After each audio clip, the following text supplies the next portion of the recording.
এখানে একজন আসামি অদ্ভুতভাবে তার জুতার ভিতর থেকে একটি চিরকুট বের করে।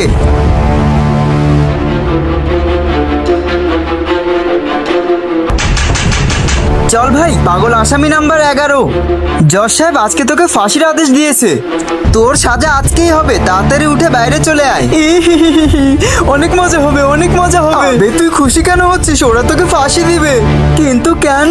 বন্ধুরা, আমি কোনো কসম দিব না। তুমি যদি ইসলামকে ভালোবাসো এবং ইসলামিক ভিডিও দেখতে ভালোবাসো, তাহলে অবশ্যই আমাদের এই ভিডিওতে একটা লাইক এবং চ্যানেলটি সাবস্ক্রাইব করে যাবে। একটা ভেজা আসামিকে তুই সাদে শুকানোর কথা বলেছে গলায় দড়ি বেঁধে লটকিয়ে দিয়েছিলি না, ওটা সাজা দেওয়ার জন্যই তোকে সেম টু সেম ফাঁসিতে ঝুলিয়ে রাখবে।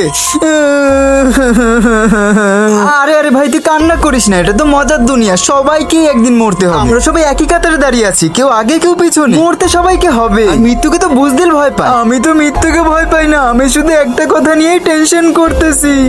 কি এমন টেনশন দোস্ত, তুই আমাকে বল। তুই বাস এটাকে সামলে রাখ তোর কাছে। আবে তাড়াতাড়ি আয় না বাইরে। এবার বল, কি এমন টেনশন তোর? 5 বছর আগে আমি একটা ব্যাংক লুট করছিলাম, বাকি সব টাকাই তো আমি খরচ করে ফেলেছি, কিন্তু 5,60,00,000 টাকা আমি আমাদের পুরনো মডেল টিভির পিছনে লুকিয়ে রেখেছি। আর সেই টিভি আমার ঘরের এক কোনায় পড়ে আছে। কিন্তু আমার তো আজকে ফাঁসি হচ্ছে, আর আমার বউ এটাও জানে না যে ঘরে এত টাকা আছে। তুই টেনশন করিস না ভাই, আমি ভাবিকে গিয়ে বলবো যে টিভির পিছনে এত টাকা আছে। তুই বাস তোর ঘরের অ্যাড্রেস দে।